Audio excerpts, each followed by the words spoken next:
Welcome back to another episode of Conversations with Colie. Today I'm speaking with Jocelyn Bates. Jocelyn has used her grief as a catalyst to create what she wants in her life. Welcome, Jocelyn. Hello, hello. Thank you for having me. Thank you for being here. Yeah. Before we get started, I always ask an icebreaker question. So this is the one I created for you. What is something we as humans should prioritize but don't? Oh, curiosity. Ooh. Curiosity. I think we should prioritize getting into everything. Be like, Yeah. why? Why do I do that? Or why am I having this response? Yes, absolutely. I am a curious person and I do that exact thing. I'm always like, "Why? Why did I react that way?" And I'm Yes. very self-reflective. Yeah, exactly. I agree 100%. So tell everybody about yourself. Sure. I'm a Gen X woman. Who is Thank right. And I call myself a cultivator of curiosity and creativity in the human experiment. And I'm a soul art guide, yoga nidra guide, Akashic records guide, and um, let's see, a human design coach and expressive art therapist. I was for many years, and you were just talking a bit about grief, and I'm coming up on 3 years that my parents died 7 days apart.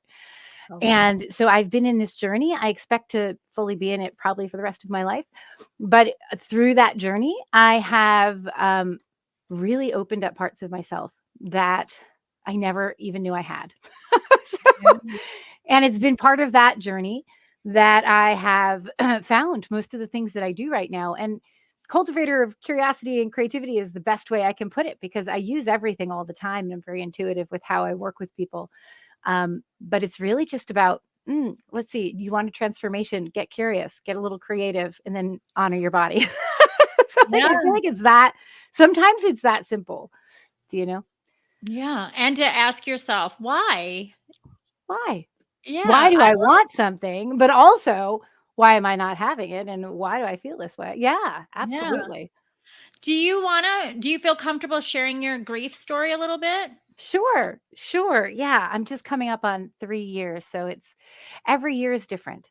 Every Yeah. year is different. And I can start feeling it already. Like I'm starting to have lots of memories flooding through lately.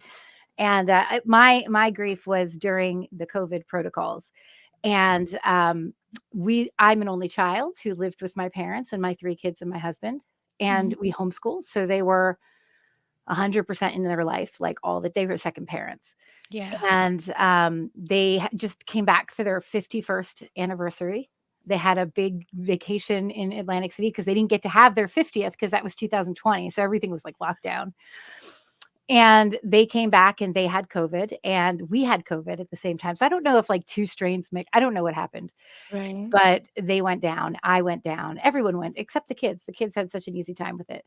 Um, and in that time frame, even though my parents were very holistic and very healthy, they needed oxygen. And, we ended up having all kinds of like 911 call in the hospital. My mom went in first. And the way the hospitals dealt with it was going, it wasn't individualized. Like most of the time you go to the hospital and you hope that you would get an individualized protocol for yourself, right? But at that point, it was like just throw everything in the kitchen sink at somebody, even if they've never taken a medication in their life or they haven't, Oh. really, they're not used to that. And and at the time, you couldn't advocate. There was no Mhm. advocating. I wasn't allowed to see them. I wasn't allowed to advocate for them, and they really overdosed my mom on many many medications, and so she ended up being on like something like 16 or 17 medications. 6 or 7 of them were black box, which the side effect is death. And Oh my god. they were, all interacting and side effect. It was crazy. And so Yeah. she died. She went in on the 6th and she died on the 10th. My dad went in on the 7th or the 8th, because he was fine actually with COVID, but he was 6'5", this, Vietnam vet, right? So he was a strong guy, but he fell because when he would sit up and get down, his oxygen would just dip. And Yeah. so he fell. So he had to go in because there's so many stairs by us. And I think he really secretly just wanted to be with my mom because being very holistic, uh, my mom was absolutely terrified of the hospital. She had said she'd never been to the hospital before, and she always said, "I'm going to die at a hospital the time I go." And she did the first time. Oh. So, something to say about that, right? Like, that Ah. instinct. Yeah. Um, so my dad went in, I think, hoping that he could be with my mom because they were together from the time he got out of Vietnam when he was traumatized and blown up. Yeah. And he didn't want to be in the house without her. So he ended up going into the hospital, though they kept them completely apart, never even let them see each other. And see, he went in the 7th or 8th. My mom died on the 10th. My dad had a release date. I got to actually go in on the 10th, right before she died, to see her. And they were like, "This is against protocol, but you have both your parents here, so you can come." And it was horrific what I saw. They brought my dad in, and he was in a wheelchair in a plexiglass box on top of the wheelchair, and they had a door on it. How inhumane is this? A door on it, that he could put his hand out through to hold my mom. He couldn't even hug her or kiss her or anything. Oh my goodness. Wow. Yeah, and they didn't even tell my dad before they wheeled him in what was happening. Because at the time, you couldn't connect and contact with someone unless they decided to answer the phone, and they were on so many medications that, like, they were not really, present. And you could force a nurse to put a Zoom on, but a lot of times they didn't answer. Took like a day and a half to get a doctor to get back to you. And so, when they wheeled him in, I remember it was just it was horrific. And then they kicked us both out before my mom died. And they said, one of the words they said to me was, "You should be grateful you've had enough time." And I was like, "I want to be with my mom when she dies. Like, I need to Mm. be here." They said, "You've had enough time, be grateful." And so they kicked us both out. And then she died Is 20 this minutes. the beginning of the pandemic, if I may No, ask? this is 2021 in September. Oh. Oh. Yeah, Oh, that's what everyone asks. They're like, "Is this the beginning?" Because I can understand that. But yeah. The it was fear, because that's what it sounded like, but this sounds yeah. cold-hearted. Yes, yes, very, very. Yeah, and literally she died 20 minutes after I left the hospital. They wouldn't even let me stay that long. So, so then after that, even though my dad was ready to go home, and they just wanted him to go to like PT to make sure he could sit down and stand up without, to give him some other options. But he was my parents are like twin flames, so Yeah. he couldn't stay. And I remember he did call me and he said, "This is your life now. This is your world now, just so you know." Oh, so he sounds like he was kind of like, "I'm going." I'm going. I mean, he did it himself. All of a sudden, his oxygen plummeted, and of course, the hospital started to put all the stuff on him. And then when he pushed against that, they restrained him to the bed, and he is a PTSD veteran. So Oh my gosh. yeah, and he had steroids in his lungs, so like there was so much. And when they finally showed me him, he was screaming and cursing at the windows, and that was not my dad. And Yeah. I'd always had a pact with my dad. He always made sure that I was like, "You will not," I would never let him live like that. And if Right. he wanted to go, that I allowed him to go. And I made that pact with him from the time I was young. So, I told the hospital, "Get him off the restraints." And they said, "Well, the only way we're going to do that is if you put him on a hospice, which means, kill him with morphine." So, that's what I did.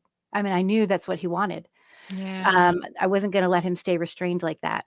On top of the fact that the hospital gave him no support, like grief support at all. They just Yeah. kind of left him in a room. Yeah. So, and actually, I will say this, the doctors and the nurses that dealt with my parents were awful. However, the hospice nurses that my dad had for that week that he was between my mom and dad's death were pretty amazing. And, they were really amazing. So I give it up to the hospice nurses out there. They understand. Yeah. And he died the next Friday. So it was like one Friday and then the next Friday. And even the protocols, even after that, like my trauma was huge. And Yeah. even after that, when we had their bodies ready to be cremated at the funeral home because I hadn't sent them away yet. Uh, I don't even remember if it was just my dad or my mom and my dad were there. I think we pretty much knew my dad was going down because they had him on hospice within a day. And I couldn't even see I knew, like, in my brain as a therapist for many years, I knew I needed to see their bodies because it came out of nowhere. It Yeah. came out of nowhere. And I was already schisming, like not believing anything. So I really was like, I need to see their bodies for my own mental health. Like, I know I'm not going to like it. I know it's going to suck, but I need to see them. But protocol in COVID is you can't see the bodies. They just burned them. So, No, no, it's you like, did not I say didn't that to even get that. I didn't even get that. me. Did Yeah. you want your parents burned? Well, yeah, they would have wanted to be cremated. That's Okay, fine with me. okay, They 'cause would at have first I was wanted like, that. But is a deeper issue? yeah, no, that would have been an even But deeper still issue. but still, yes, I feel like death is something that everyone deals with differently, Yeah, and if you're advocating that I need to see for my own mental health my parents before you do what you need to do. yeah. Yeah, and they wouldn't let me, I wasn't allowed. And then even at their funeral, like, it was so strange because it was like, even though lots of my family is close, no one wanted to come. They thought they were gonna get COVID from me or something, I don't know. So it was just this So there was, I like, have a whole thing going on. yeah, yeah, Oh and my at that time, like, they became so afraid of getting COVID, and my parents didn't die of COVID. My dad Right. chose, and my mom had all these the problem is I didn't know this until I got the medical records. I Okay. didn't understand, no one told me everything she was on until I got the medical records, which is then when I realized, "Oh my god, like, this had nothing to do with COVID." They gave her all kinds of stuff, and I looked at all the side effects, I understood, I saw what they over medicated, what they under medicated. And, but so even I have like aunts and uncles on both sides, lots of cousins. They're very close. They're within an hour. And no one came to the funeral. They all came on a Zoom Fear. call. Like, Yeah, what? fear. Yeah, Yeah. It was a fear because really of the strange stigma. time. Yeah, had to have been because y'all lived together. That Yeah. had to be the only reason. I can't even imagine that. I Yeah. can't even imagine it. I am so sorry, first of all, for the loss of your parents, especially just like that. When you asked for the medical records, did they give you any problems? It took them not too much actually. It took the, I went through a lawyer, so I didn't I didn't mess with that. Yeah. But I'll tell you what, for my mom being there for less than 5 days, it is 600 and something pages and a bunch of stuff that I don't understand. I had to go look through things. I had to my dad was there, that longer, but he had less pages. But like it's insane when you start to find the pages that are meaningful because there's so much repetition. It makes me think of like bills that get passed in the government, right? All this like pork they put into everything so you don't Filler. see what's happening. You Yeah, know, filler. yeah, it's and look through 600 pages. I mean, and then one of the worst things I got is they kicked me out before my mom died, and I didn't know what like, and I got the call like later, but in the medical records, she died they didn't know for an hour that she died. She was left Oh dead god. in the room for an hour. They didn't even know. They had to like they did the time of death, but it was an hour late. How like really? So she died alone. Mm. And my dad was literally 2 doors down. There's no reason he couldn't have stayed. Especially since they both had COVID together in the same house, and they're from the same house. Yeah, So you would I can't understand the thought processes here. yeah. And I know that in the beginning, everybody was panicked, but now you're a year into it. Are they Over burnt a year. You're like a Yeah. year and a half into it. Are you burn out and now you just don't care? So you've lost compassion and empathy, so you now treat people Yeah. without Well, compassion and empathy because there was no where's the compassion and empathy the day your mom is passing? yeah. I mean, they let me in. Yeah. I know that It's I the know same there with was a lot. somebody whose family member's, like, dying, like, well, you should be Right. grateful. Right. Yeah, of Really? your time.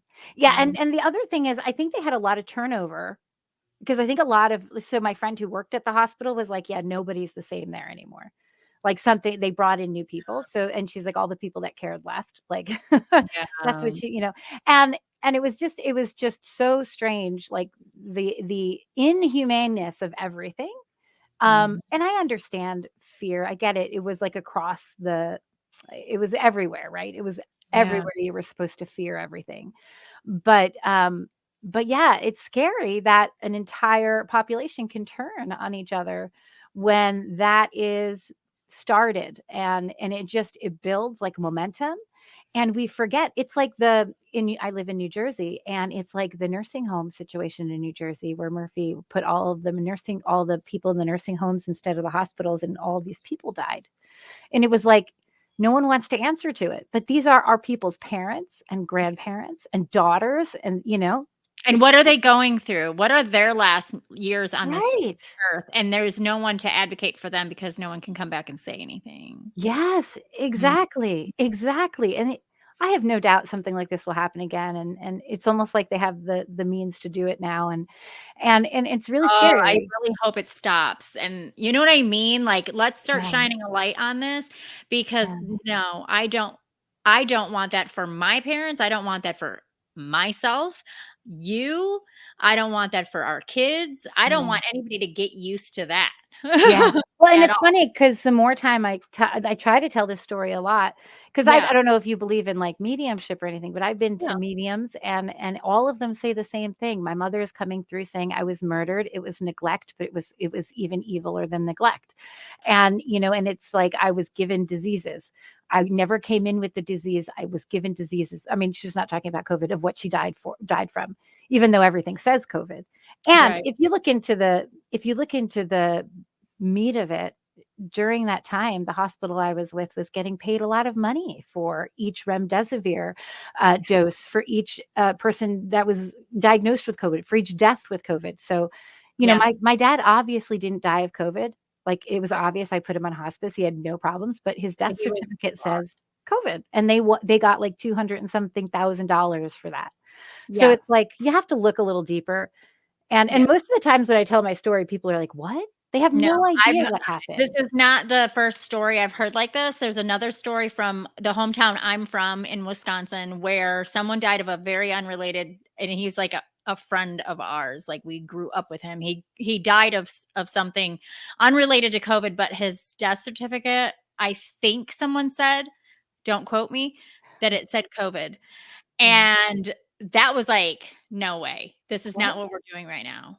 You know what I mean? Yeah. But when it comes to money, I don't disagree that it's a thing. Yeah. Like, I don't. Yeah. I think that corruption has gotten to the point where now we have no value in human lives, Yeah. and Especially imagine older people, though. That's like an what I'm especially. saying, Like especially yes, especially older people, which is scary because we were raised to respect our elderly, to Yeah. learn from them. This is our history. You will live longer when you take care of them Mhm. karmatically and just really in general. I mean, there's so much you can learn from your older people. There's documentaries about why it's important to love and covet our older people. So I don't And understand. to give your kids the experience of grandparents and such. Yes. It's very good for kids. I mean, and I was one of those people who was like, I couldn't wait to take care of my parents. Like, I had no problem with it. I would have loved to walk them through all of that. But yeah, I mean, and that time was so traumatic for everyone, but I'm sure people who lost people during that time, they have a very similar experience, to I'm me of I'm starting to believe that to be true and let them come forward and start using their voice because that's the only way this is going to be stopped. yeah, We can suspect it all day long that it's going on, and we can talk amongst ourselves in our bedrooms that it's right. going on, but when you are seeing it and you have people that are witnessing this, imagine the horror it of being afraid of a hospital and then that is your experience. Yeah, yeah, and No. she was, like, super deathly afraid of it. Like, I was even afraid if I had known that she was gonna die, I would have stayed home and stayed in bed with her. Like, I wouldn't have done it. But I just she was so healthy. There was no reason for me to think that they would give her 17 medications. Like, Mhm. no reason for me to think that. But there was so Was many your mom crazy things. conscious when N she went in? well, no, no. Well, what happened was her oxygen. I had like a 24-hour period where I understood what she was going through, because I Yeah, understand it, because I had, and I was what, 44 at the time. Um, I had convulsions and fevers that went up and down so fast that it's like my body was trying to like figure it out. And yeah. I hadn't really, my consciousness was not there for like 24 hours, and I just went to sleep. And so I wasn't able to check on them for that 24 hours. The last time I saw my mom, right before that, she was laying on the couch, and I came down and I'm like, "Mom, why are you laying on? I've never seen you lay on the couch. Are you okay?" And she said, "Yeah, I love you. I'm just tired. It's all good. I'm just watching a movie." And I said, "Okay," but it stuck in my head. But then 24 hours went past, because that night I went down. And when I went up to go see her, her oxygen was so low. She was not really there. She was mumbling in and out of sleep. She knew her name. She didn't know the day or time. And she was saying, "My body hurts. I can't hold up my body." So we would try to get her to sit up. She couldn't sit up. And my dad was next to her, also sick, and he was not paying attention because he was in his own like sickness. And so they had a moment like I had those 24 hours, but it was like obviously in the midst of wherever my 24 hours were. And and so she just didn't have, so we had to call 911, and they didn't want to take her. The first thing they did was like surround in a 10-foot hat, like semicircle. And they're like, "Ma'am, you'll be fine. It's just COVID." And I'm like, she doesn't even hear you. Like, she's not even here. And it took some young EMT to notice the way she was breathing with her throat, to notice it was hollowing out, Yeah. for them to take her oxygen, which was like 72%. So it was low. And we had given the EMTs, because I was very sick, so they wouldn't let me go or anything. Yeah. I was like actively coughing, and I was like, I don't even know what's going on. Yeah. I mean, my adrenaline was like, I'm here, but it was obvious they stayed far away from me. And we gave them all of her paperwork, and they ended up not giving her oxygen, I don't think, in the vehicle. And then dropping her off at the emergency room, they didn't even get her. They didn't even get her like signed in. They just left her um, in the room, like in the waiting room, I guess, on a Triage gurney. area or whatever. Yeah, and so she was I forget what they call unknown patient for like 2 or 3 hours, and never had oxygen. And my mom didn't remember her name by that time because that was even longer without oxygen. Yeah. So when they said, "Ma'am, who are you?" She was like, "I don't know. We don't even know where her license and her health insurance went. We don't know if the EMTs kept it or gave it to them." And then by the time she got in, her oxygen was 60%. So who knows if in that time she had oxygen, something would have been different. I don't know. But they Right. treated her without knowing anything about her, I don't know, they didn't treat her. My husband had to go in and say, and that's when I think they started treating. And he even said, we don't, because she would never be intubated. Never in a million years would she allow that. So I said, when you go find her, because I wasn't allowed in, you need to make sure that she's not intubated. And in the medical records, it says, and I know my husband would have 100% did this because he's just like me. In the medical records, it says son-in-law says can intubate if needed. So, Mm, like, now what do I trust about medical records? Because I know my husband would never have said that. I showed him, he's like, "No way." And why mhm, is the son-in-law saying something in the medical records? Like, there's mhm. so many questions I have. Like, I Yeah, can't well, even. me too, because and the reason I asked if she was conscious was because who are they looking to before they start pumping her full of meds? What are her allergies? What Right. is this? Do you have a history? Are you on anything? Where is all that? Yeah, she couldn't answer any of that.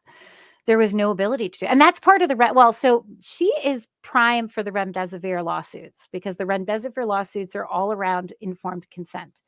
She was Mm, not capable of giving consent, and we were not allowed to consent for her.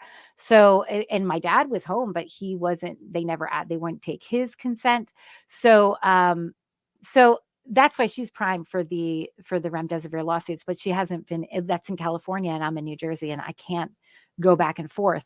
But if they ever do bring something here, or someone around here does something, like, I'm 100% going to try to get her into that.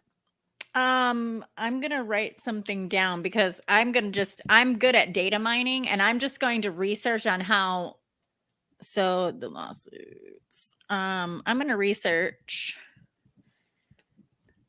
because if you can get in line with somebody to talk to somebody, because that it goes against HIPAA and just Yes. all these laws that are protecting. What about ethics in the medical Yeah. field? Well, I'm gonna you have the PrEP Act. They passed the PrEP Act, which really just then they made it so steel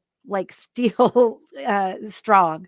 The PrEP Act, which means no one can be held liable. And the when did only this happen? window, this was during Trump started it, and then Biden put more into And it. I stopped watching any news or anything to do with anything when people started watching too much of their political news and getting like Yep. argumentative and crazy. And I was like, Yeah. I'm not watching that TV. Fuck that thing. Yeah, for real. But that's what happened. Trump initially put it in, and then Biden made it so much stronger. Nailed it down. And so you can't hold anyone. Well, shit, that makes me more scared to go to the gosh darn hospital. Yeah, well, I I'm don't know. sorry.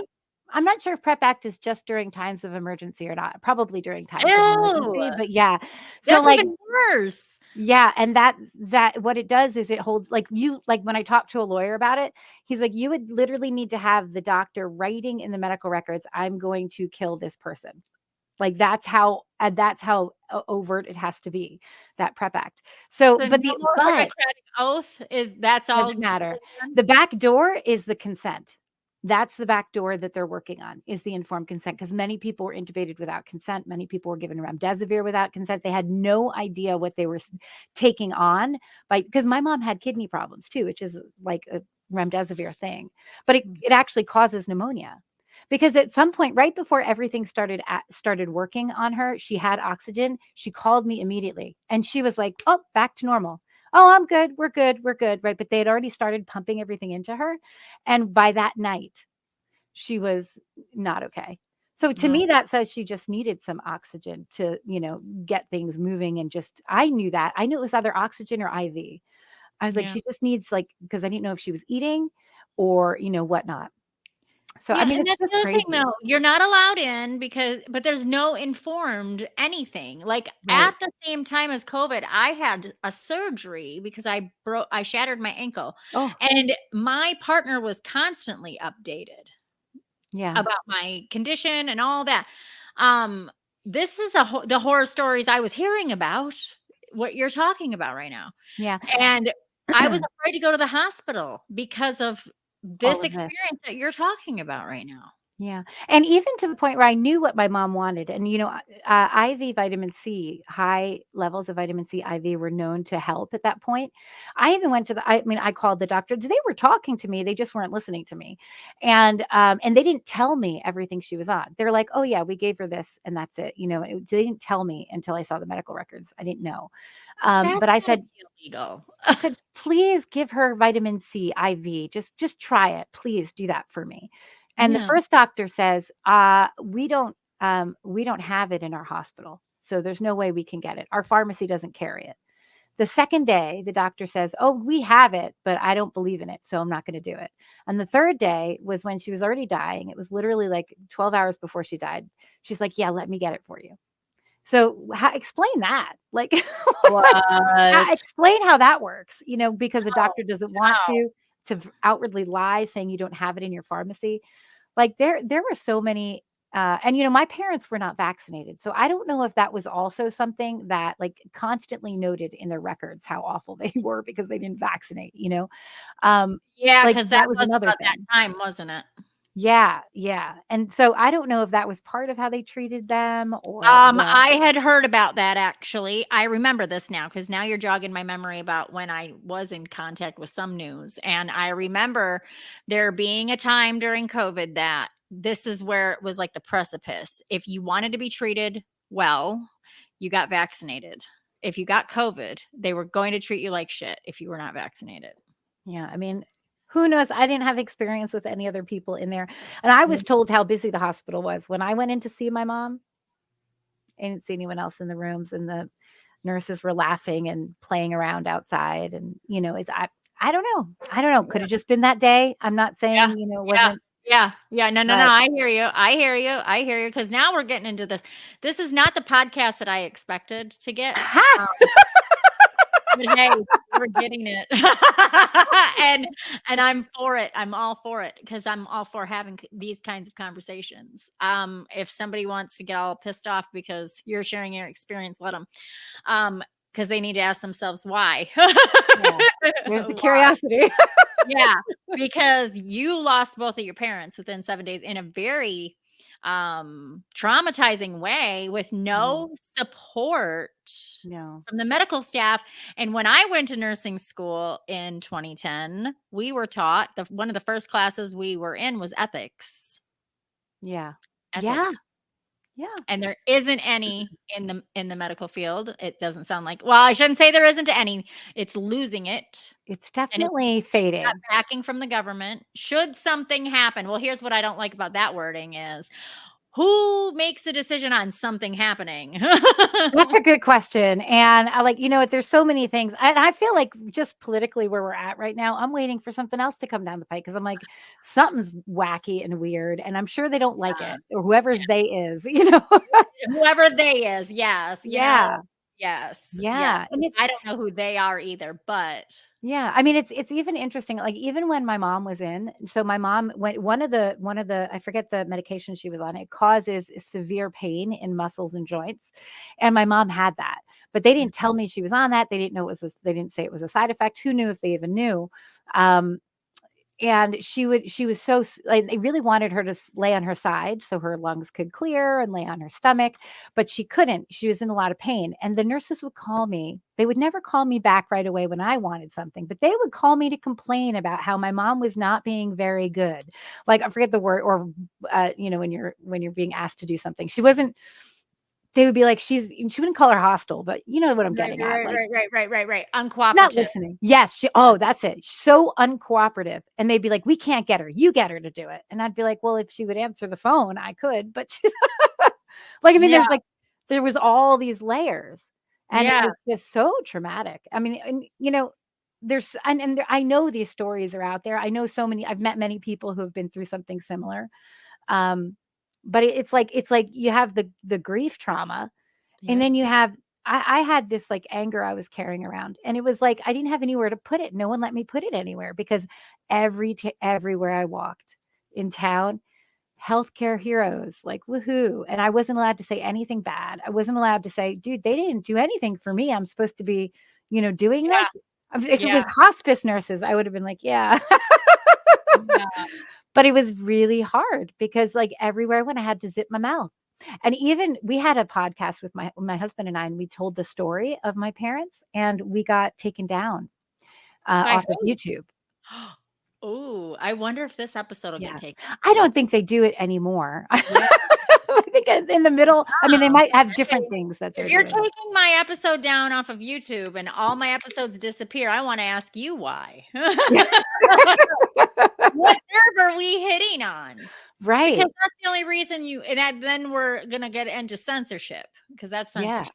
That's That cens is. It Mhm, definitely is. mhm. And so it's fascinating how quickly things can turn Yeah, and how fast life can change. yeah. And then, when you're trying to grieve something, but like I even remember I was knowing I was traumatized and I was in complete shock and dissociation. I'm like, I should go find a Zoom therapist or something because none of the grief groups were open. And I was afraid if I went to a grief group, I'd be like talking like this and people would be hating me because I was super holistic and not vaccinated or anything like that. So I'm like, a Zoom Right, therapist works.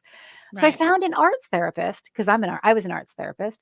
And the first thing she talks to me about, she's like, "So let me just ask you, one of the first questions she asks me, were your parents vaccinated?" And I was like, "No, why does that have anything to?" And then she goes, "Well," I said, "No, I would never have let them get vaccinated." And the next question was, "Do you think you're responsible for their death then?" And I was like, this is supposed to be a therapist. I mean, this is the Whoa. wacky things that I Yeah, almost want to, like, now that all this stuff has come out about the vaccines, I almost want to call her back and be like, "So really, what do you think now?" yeah. And, they say that that doesn't really help, but yeah, I would feel the same way, especially in anger phase, because that Yeah. has to be frickin' I mean, you have all the stages of grief as it is. So now you are without parents you love very much. And now you're pissed off, but you have nowhere to outlet it because Yeah. everyone in this moment is taking up for and against you for choosing not to Yeah. have a vaccine that didn't really have any shelf life. And you were already someone who wasn't like medicine, like doing the medicinal things. You're Yeah. holistic. Yeah. People make holistic choices today and they're not hated for it. They're not told, well, your loved one isn't here and Yeah. it's your fault. That's so messed up. What does that do to your mental health now? Okay, because now your mental health has got to be Yeah. No, I 100%. Not only was I dealing with the fact that everything happened, but I also was the one to call the shot on my dad. And as much as I was okay with that because I knew that's what my dad wanted, it was also like my dad, he chose my mom over us and my kids, and that was hard. But Yeah. also my dad's family, his brother and sisters, I don't know if every one of them were okay with my decision, even though I spoke to one of my aunts first and had her, tell everyone before I did it. I'm like, I just have to know, he's your brother and I can't let this happen. Yeah. But I'm pretty sure at least one of my aunts and uncles definitely blames me and feels like I killed them. Oh, wow. So, like, I had that on top of it, and I was done. I completely dissociated. I went Mm. into shock, and Mhm. I stopped. I mean, I didn't stop for my kids because I also had kids grieving, and Yeah. I was here for them, and I smiled, and I went along with everything, and I went through the holidays because for me, that time period is really rough. It's like my parents died the 7th, the 10th, and the 17th, and then my dad's birthday is October 8th, and then it's, Halloween, Thanksgiving, Christmas. My mom's birthday is January 5th. My birthday is January 25th. And I've always spent my birthday celebrating my mom for her birth, right? So it Oh, was just these months of just one after the other, keep it coming. And so there's lots of pictures of me holding it together, but I don't remember any of it. Don't yeah. remember any of it. I completely shut down. And then in around February, I started picking things up again, and I did it very slowly. Like I literally put my whole family's life on hold for two years, probably. Just this last year, I started to open up again and like get them out because also everyone was grieving along in the house with me, and and we homeschool, so like I unschool my kids, so we just kind of took 2 years off. Like Yeah. they had things going on, but it wasn't a focus to be doing a lot of Yeah. stuff. You worked on the grief and went through Yeah. the emotions. Because 'cause I'm sorry, I went through grief as well, and I'm sure a lot of people have. It's a process, and it depends on how Mm. much layers of trauma were layered on top of you during the experience, Yeah. and it sounds to me like you had quite a bit, Yeah. uh, Yeah. because I mean, there's just so many angles you can pull from adding extra trauma. Oh, yeah, and there's and not even that, but even before, my parents died, I had a friend die, of a heart failure, and it was the same hospital's fault, and it was like and then we had walked my daughter, who was 10 at the time, in 2020 through the loss of her best friend in neuroblastoma, and just watched her fall, just, That's terrifying. disintegrate. So we've That's a had a lot, like, it was years of just I feel like grief, and it was Yeah. just too much, and I just it was this is crazy. So I was actually working on a book on grief, right before my parents died, and I'd called my friend about 3 weeks before my parents had just gone on vacation, and I was like, this grief thing is so hard. I'm going back into grief from when I was like a freshman in high school all the way through my 20s and 30s, and I said to her 3 weeks before my parents died, I said, if my parents ever died, I wouldn't live through it, I don't think. And then 3 weeks later, both my parents died. Like, how random is that? My mom even came to me at one point and was like, like about a month before, she goes, just in case your father and me die at the same time, you should know where the paperwork is. And I was like, are you kidding? Stop. Yeah. They were so healthy. Yeah. so, And so, I how mean, old just crazy. were your parents, if I may? 74. Yes, well, not old. I mean, you know what I No. mean? Older, but Yeah, not but not old. old. Yeah. Yeah, and it was so I completely went into shock. And when Yeah. I started coming out of it, it was little by little. It was tiny little things. Yeah. It was like, okay, I'm going to start dealing with I started by looking at my human design chart and my parents' human design charts. And that's how I started. I was like, where did they condition me? Like, where am I? And what did I do? And I had these beautiful groups of women who would help me and talk about grief with me. And I just did it slowly. I didn't, it was like really, really slow. And I was just saying to someone today, for the last 3 years, like just coming up on 3 years, uh, for 2.5 of them, I've kept myself busy with some kind of learning or like inward excavation at Yeah. least once a week, if not every other week. It like keeps me on board because I feel like I could just fall into like that again.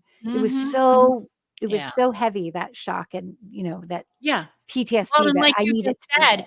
you're only in year 3. Can I just tell you from somebody who's lost someone that was intense, it's year Yeah. 8, 9, 10 is still early, in my Mhm. and you're still in the baby stages of grief. It's Yeah. just because there's, like you said, there's all those reminders.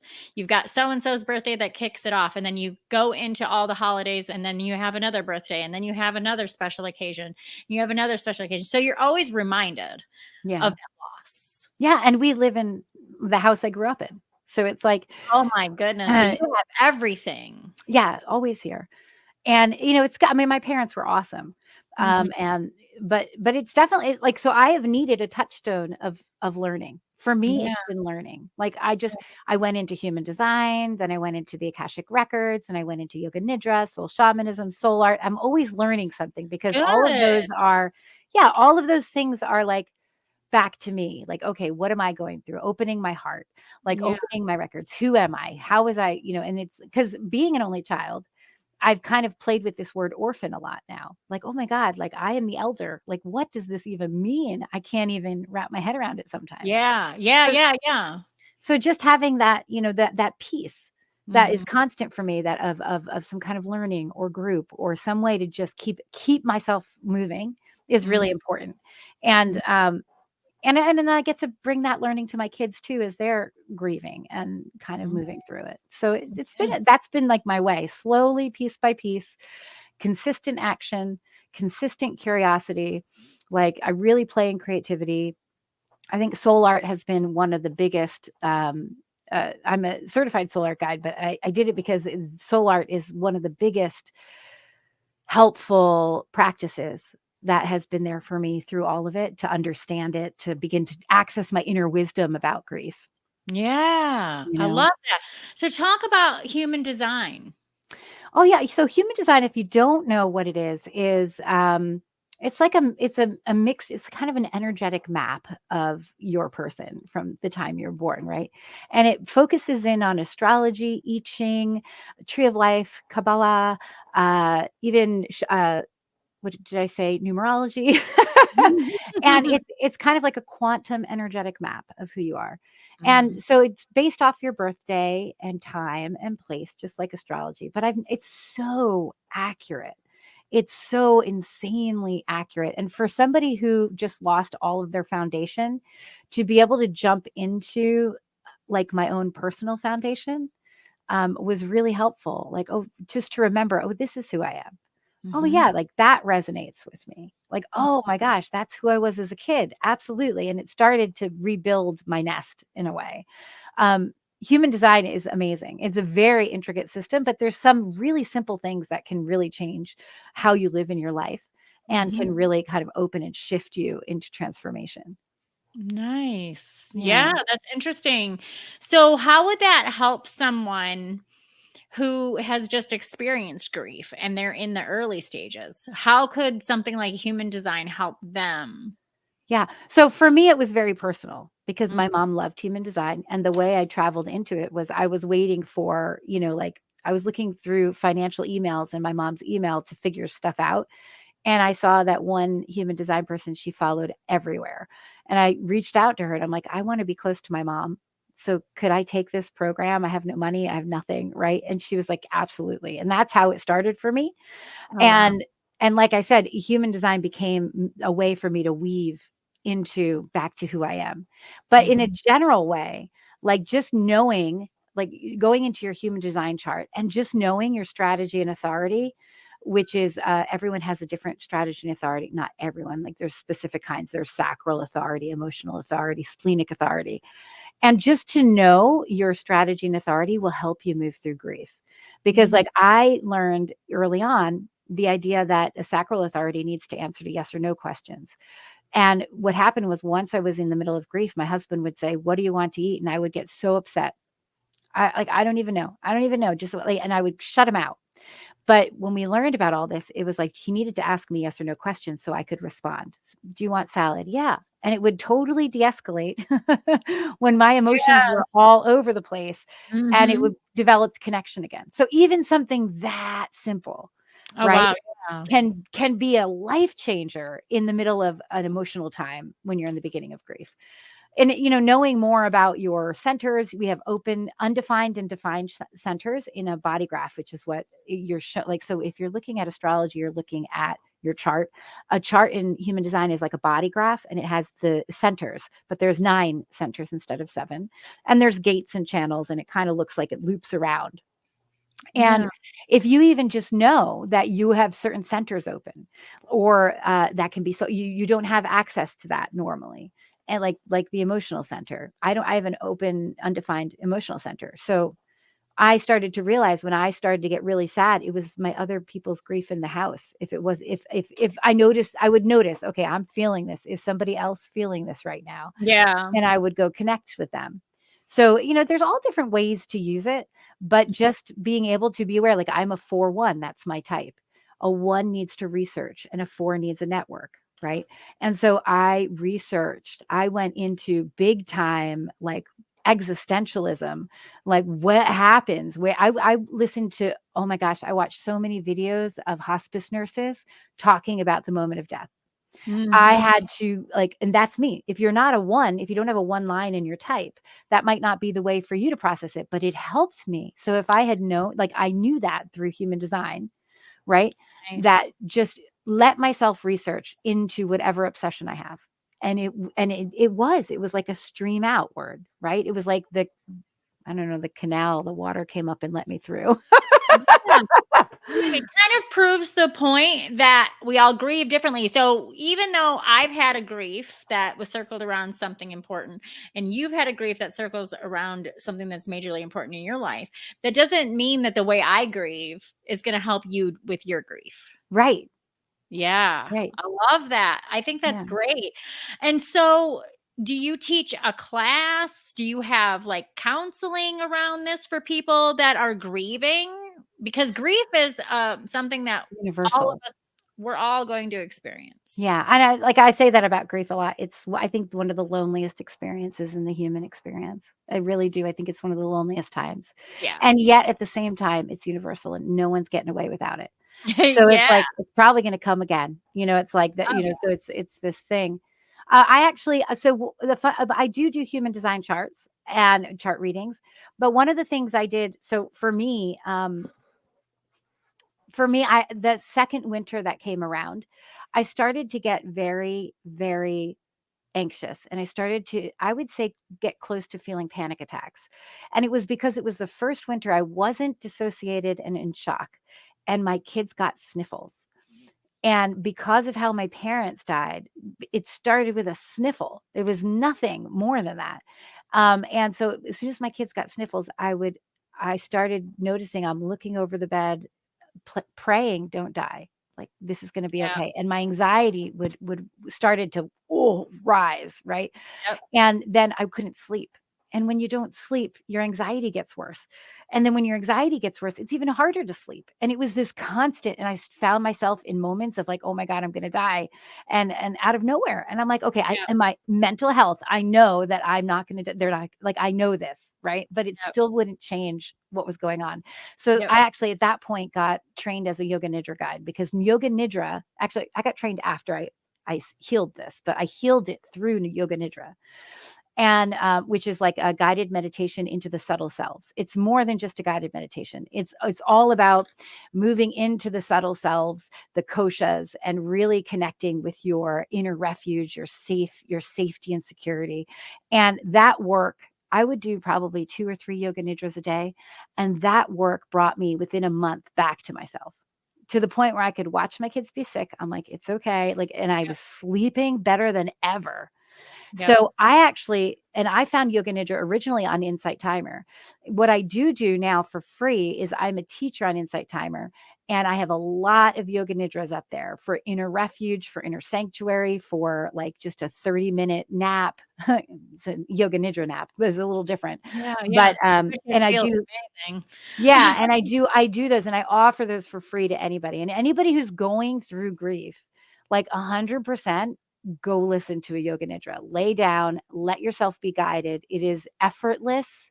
It is a lifesaver for people who are having like the nervous system dysregulation.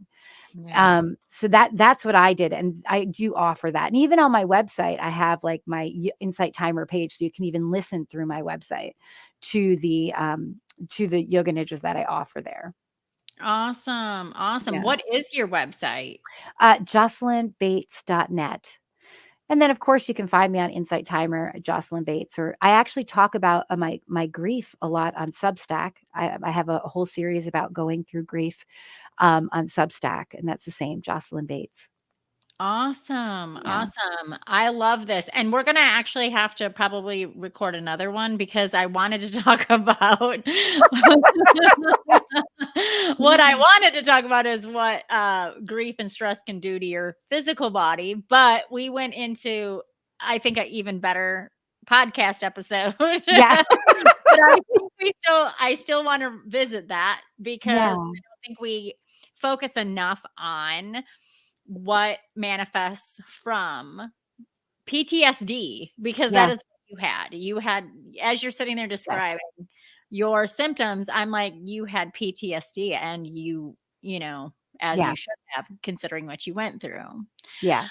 And I apologize. I know it's not, for me to apologize, but I apologize that that is the experience that you had. Yeah. But I think that it guided you into something that a lot of us could use, not just even in grief, maybe even to manage stress. Yes. That Absolutely. that yoga stuff you're The yoga talking nidra. about. Yeah. Yes. Yes. Yes. Absolutely. When you're doing your meditations, do you ever connect with your parents through meditation? I do a lot. So I'm also working soul shamanism, and I'm like doing a soul art shamanism, finishing up a certification now, and I work in the Akashic Records. So Mhm. I work with my parents a lot. And I'm actually getting ready to go on a vision quest, and I'm like, I'm feeling like they're going to be there with me. But the even my kids, like, I don't know if it's just being in the house, but we will hear my parents, we will smell my parents. My Mhm. oldest daughter will see like shadows going. My youngest daughter has her lights go on and off all the time. We're always finding feathers and stuff. And it's just something that is just very I've been literally meditating, and all of a sudden my mom was an aromatherapist. This is how natural we are. She was a Feldenkrais practitioner. She channeled angels. She was a aromatherapist. And I've been there where I just all of a sudden felt her hug me, and I could smell the jasmine blend. And it's not just jasmine, it's a blend that she wore all the time, just encompass me.